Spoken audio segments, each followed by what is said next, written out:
Hi hello welcome back to my YouTube channel. ಎಲ್ರಿಗೂ ಬೆಳಗಿನ ಶುಭೋದಯ, ಗುಡ್ ಮಾರ್ನಿಂಗ್. ಎಲ್ರದ್ದು ಟೀ ಕಾಫಿ ಆಯಿತಾ? ನಮ್ಮದಂತೂ ಟೀ ಕಾಫಿ ಇನ್ನೂ ಆಗಿಲ್ಲ. ಜಸ್ಟ್ ಇವತ್ತು ಸಿಂಪಲ್ಲಾಗಿ ಮನೆಯಲ್ಲಿ ನಾವು ಶಾವಿಗೆ ಉಪ್ಪಿಟ್ಟು ಮಾಡಕತ್ತೀವಿ. ಅದಕ್ಕೆ ನಾನು ಆ ಒಂದು ರೆಸಿಪಿನ ನಿಮ್ಮೊಂದಿಗೆ ಶೇರ್ ಮಾಡ್ಕೋಬೇಕು ಅನ್ನೋ ಕಾರಣಕ್ಕೋಸ್ಕರ ನಾನು ಈ ವಿಡಿಯೋನ ಮಾಡಕತ್ತೀನಿ. ಇದು ಶಾವಿಗೆ ನೋಡ್ರಿ, ನಾವು ಅಂಗಡಿಯಿಂದ ತೊಗೊಂಡು ಬಂದಿಲ್ಲ. ಆಲ್ಮೋಸ್ಟ್ ನಾನೊಂದು ಹಳ್ಳಿ ಸೈಡು ಶಾವಿಗೆ ಹೇಗೆ ಮಾಡ್ತಾರೆ ಅನ್ನೋದೊಂದು ವಿಡಿಯೋ ಮಾಡಿದ್ದೆ. ನಾವು ಕೂಡ ಶಾವಿಗೆ ಮಾಡಿಸೀವ್ರಿ. ಈ ಬೇಸಿಗೆ ಟೈಮ್ ಬಂತಂದ್ರೆ ಸಾಕು, ಈ ಹಳ್ಳಿ ಸೈಡ್ ಎಲ್ಲರೂ ಆಲ್ಮೋಸ್ಟು ಶಾವಿಗೆ, ಸಂಡಿಗೆ, ಹಪ್ಪಳ ಸುಮಾರನ್ನ ಮಾಡ್ತಾರೆ ಬೇಸಿಗೆ ಟೈಮಲ್ಲಿ. ಹಾಗೆ ನಾವು ಕೂಡ ಸಂಡಿಗೆನೂ ಮಾಡೀನಿ, ಹಾಗೆ ಶಾವಿಗೆನೂ ಮಾಡೀವ್ರಿ.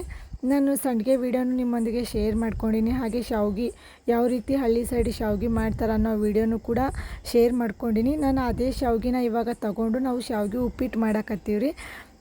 ಚೆನ್ನಾಗಿರುತ್ತೆ ರೀ. ನಾವು ಏನದು ರವೆ, ವೈಟ್ ರವೆ ಇರುತ್ತಲ್ರಿ, ಬಾಂಬೆ ರವೆ ಅಂತ ಹೇಳ್ತಾರಲ್ಲ ಆ ರವೆ, ಹಾಗೆ ಒಂದು ಗೋಧಿ ಹಿಟ್ಟು ಎರಡನ್ನೂ ಮಿಕ್ಸ್ ಮಾಡಿ ಮಾಡಿಸಿರೋಂಥ ಶಾವಿಗೆ ರೀ. ಎಷ್ಟು ಚೆನ್ನಾಗೈತಿ ನೋಡ್ರಿ, ನೀಟಾಗಿ ಅದಾವು. ಈ ರೀತಿ ಶಾವಿಗೆನ ಹುರ್ಕೊಂಬಿಡ್ರಿ. ಇದು ಶಾವಿಗೆನ ಮಾಡಿದ ತಕ್ಷಣ ಉಪ್ಪಿಟ್ಟು ಮಾಡಿದ್ರೆ ಸ್ವಲ್ಪ ಇದಾಗುತ್ತೆ ರೀ, ಅದು ಸರಿ ಬರಲ್ಲ ಬಿಡಿ ಬಿಡಿಯಾಗಿ. ಅದನ್ನೊಂದು ಸ್ವಲ್ಪ ದಿನ ಇಟ್ಟು ಸ್ಟಾಕ್ ಮಾಡಿ ಆಮೇಲೆ ನಾವು ಶಾವಿಗೆ ಮಾಡಿದರೆ ಚೆನ್ನಾಗಿ ಬರುತ್ತೆ. ಹಾಗಾಗಿ ನಾವು ಶಾವಿಗೆ ಮಾಡಿಸಿ ಸುಮಾರು ದಿನ ಆಗೈತಿ. ಇವಾಗ ಅದರಿಂದ ನಾವು ಶಾವಿಗೆ ಉಪ್ಪಿಟ್ಟು ಮಾಡಕತ್ತೀವಿ. ನೋಡಿರಿ, ಇಲ್ಲೇ ನಾ ಶಾವಿಗೆ ಉಪ್ಪಿಟ್ಟು ಮಾಡೋಕ್ಕೆ ಈರುಳ್ಳಿ, ಮೆಣಸಿನ್ಕಾಯಿ, ಟೊಮೆಟೊ, ಹಾಗೆ ಸ್ವಲ್ಪ ಉದ್ದಿನಬೇಳೆ, ಶೇಂಗಾ, ಹಾಗೆ ಕಡಲೆಬೇಳೆ ಇಷ್ಟನ್ನು ತೊಗೊಂಡಿನಿ ರೀ. ಇಷ್ಟನ್ನು ತೊಗೊಂಡ್ರೆ ಶಾವಿಗೆ ಉಪ್ಪಿಟ್ಟಂತೂ ಪರ್ಫೆಕ್ಟ್ ಆಗುತ್ತೆ. ನಮ್ಮ ಮನೇಲಿ ಇರೋದನ್ನು ನಾನು ಬಳಸ್ಕೊಂಡು ಶಾವಿಗೆ ಉಪ್ಪಿಟ್ಟು ಮಾಡಕತ್ತೀನಿ ರೀ. ಆಲ್ಮೋಸ್ಟ್ ಶಾವಿಗೆ ಉಪ್ಪಿಟ್ಟಿಗೆ ಇದನ್ನೇ ಬಳಸ್ತಾರೆ, ಈರುಳ್ಳಿ, ಟೊಮೆಟೊ. ಈ ಟೊಮೆಟೊ ಹಾಕ್ತಾರೋ ಇಲ್ಲ ಗೊತ್ತಿಲ್ಲ, ಬಟ್ ನಾನು ಮಾತ್ರ ಇಲ್ಲಿ ಟೊಮೆಟೊನ ತೊಗೊಂಡಿನಿ ರೀ. ನಮಗೆ ಆಲ್ಮೋಸ್ಟು ಹಳ್ಳಿ ಸೈಡು ನಾವು ನಾಷ್ಟ ಮಾಡ್ತೀವಿ ಅಂದರೆ ಟೊಮೆಟೊನ ಸೇರಿಸಲೇಬೇಕು. ಹಾಗಾಗಿ ನೋಡಿರಿ, ಈ ಬಾಣಲೆಯಲ್ಲಿ ಹುರ್ಕೊಂಡಿರೋಂಥ ಬಾಣಲೆಗೆ ನಾನು ಒಂದು ಸ್ವಲ್ಪ ಎಣ್ಣೆ ಹಾಕಿನಿ, 2 ಚಮಚ. ಹಾಗೆ ಒಂದು ಸ್ವಲ್ಪ ಜೀರಿಗೆ ಹಾಕ್ಕೊಂಡಿನಿ ರೀ. ಮಧ್ಯದಲ್ಲಿ ಅದು ಸ್ವಲ್ಪ ಹೈಟ್ ಇರೋದ್ರಿಂದ ಎಣ್ಣೆ ಎಲ್ಲ ಸೈಡಿಗೆ ಬಂದುಬಿಟ್ಟಿದೆ. ನಾವು ಜೀರಿಗೆ ಸಾಸ್ಮೆ ಹಾಕ್ಕೊಂಡ್ಮೇಲೆ ನಾನು ಇಲ್ಲಿ ಕರಿಬೇವು ಹಾಕ್ಕೊಂಡಿನಿ ರೀ. ಯಾಕಂದ್ರೆ ಕರಿಬೇವು ಹಾಕಿದ್ರೇ ಒಂದು ಘಮ್ ಅನ್ನೋ ಫ್ಲೇವರ್ ಬರುತ್ತೆ. ಹಾಗಾಗಿ ನಾವು ಆಲ್ಮೋಸ್ಟ್ ನಮ್ಮ ಮನೆಯಲ್ಲೇ ಕರಿಬೇವು ಗಿಡ ಇರೋದ್ರಿಂದ ನಮಗೆ ಕರಿಬೇವಿಗೆ ಏನು ಕೊರತೆ ಇಲ್ಲ ರೀ. ಡೈಲಿ ಹೋಗಿ ನಾವು ಅದೇ ಗಿಡದಿಂದ ಕರಿಬೇವು ತೊಗೊಂಡು ಎಲ್ಲ ಪದಾರ್ಥಕ್ಕೂ ಯೂಸ್ ಮಾಡ್ತೀವಿ.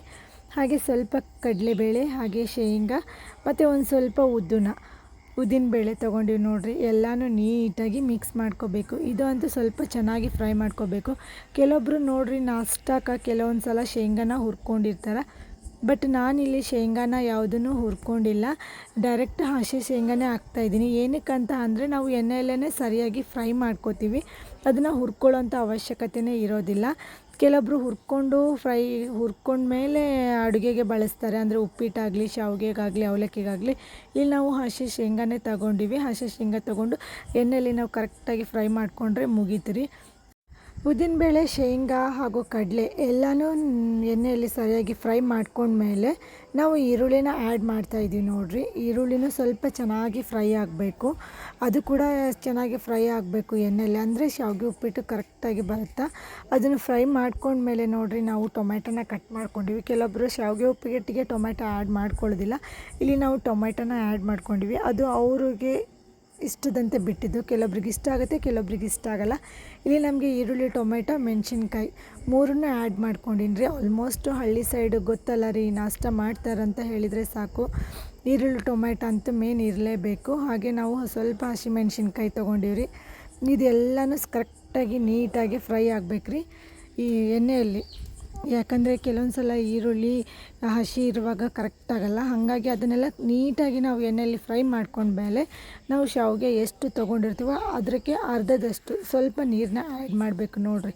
ಈ ಚೊಂಬಿಂದ ನಾವು 1 ಚೊಂಬು ನೀರು ತೊಗೊಂಡಿವಿ, ಸಾಕ್ರಿ. ಏನಕ್ಕಂದರೆ ಶಾವಿಗೆ ಉಪ್ಪಿಟ್ಟಿಗೆ ನೀರು ಜಾಸ್ತಿ ಆದರೆ ಅದು ಉದುರಾಗಿ ಬರಲ್ಲ. ಇಲ್ಲಿ ನೋಡಿರಿ, ನಾವು 1 ಚೊಂಬು ನೀರನ್ನ ಆ್ಯಡ್ ಮಾಡಿದ್ಮೇಲೆ ಇದು ಸರಿಯಾಗಿ ಕುದಿಯಕತ್ತೈತೆ ರೀ. ಇದನ್ನು ಇನ್ನೂ ಒಂದು ಸ್ವಲ್ಪ ನಾವು ಎಷ್ಟು ಲೋ ಫ್ಲೇಮ್ನಾಗ ಇಟ್ಕೊಂಡು ಕುದಿಸ್ತೀವೋ ಅಷ್ಟು ಒಳ್ಳೆಯದು. ಆವಾಗ ಶಾವಿಗೆ ಉಪ್ಪಿಟ್ಟು ತುಂಬ ಟೇಸ್ಟಿಯಾಗಿ ಬರುತ್ತೆ. ನನಗಂತೂ ಶಾವಿಗೆ ಉಪ್ಪಿಟ್ಟು ಅಂದರೆ ತುಂಬಾ ಇಷ್ಟ. ನೋಡಿರಿ ಇವಾಗ ಕುದಿಯೋ ನೀರಿಗೆ ನಾವು ಶಾವಿಗೆ ಹುರ್ಕೊಂಡಿದ್ವಲ್ಲ ಅದು ಎಲ್ಲ ಶಾವಿಗೆನೂ ಹಾಕ್ಕೊಂಡು ಇಲ್ಲಿ ನಾವು ಮಿಕ್ಸ್ ಮಾಡಾಕತ್ತೀವಿ ರೀ. ನಾವು ಇದನ್ನು ಆ್ಯಡ್ ಮಾಡುವಾಗ ಗ್ಯಾಸ್ನ ಒಂದು ಸ್ವಲ್ಪ ಲೋ ಫ್ಲೇಮ್ನಾಗಿರಲಿ, ಯಾಕಂದರೆ ನೀರು ಬೇಗ ಬತ್ತಿ ಹೋಗಿಬಿಡುತ್ತಾ. ಆವಾಗ ಶಾವಿಗೆ ಒಂದೊಂದು ಕಡೆ ಬೆಂದಿರುತ್ತೆ, ಒಂದೊಂದು ಕಡೆ ಬೆಂದಿರಲ್ಲ. ಆ ಕಾರಣಕ್ಕೋಸ್ಕರನೇ ನಾವು ಶಾವಿಗೆ ಉಪ್ಪಿಟ್ಟು ಮಾಡಬೇಕಾದ್ರೆ ಶಾವಿಗೆ ಹಾಕಿದ ಮೇಲೆ ಗ್ಯಾಸ್ನ ಲೋ ಫ್ಲೇಮ್ನಲ್ಲಿ ಇಟ್ಕೊಂಡೆ ಈ ಥರ ಮಿಕ್ಸ್ ಮಾಡಿ. ನೋಡಿರಿ ಶಾವಿಗೆ ಉಪ್ಪಿಟ್ಟು ಎಷ್ಟು ನೀಟಾಗಿ ಬಂದೈತಿ. ಮತ್ತು ನೀರು ಕೂಡ ಇನ್ನೂ ಐತ್ರಿ, ಕುದಿಯಾಕತ್ತೈತಿ. ಇವಾಗ ಸ್ವಲ್ಪ ನೀರು ಐತ್ರಿ, ಆವಾಗ ಶಾವಿಗೆ ಉಪ್ಪಿಟ್ಟು ಉದುರಾಗಿ ಚೆನ್ನಾಗಿ ಟೇಸ್ಟಾಗಿ ಬರುತ್ತೆ.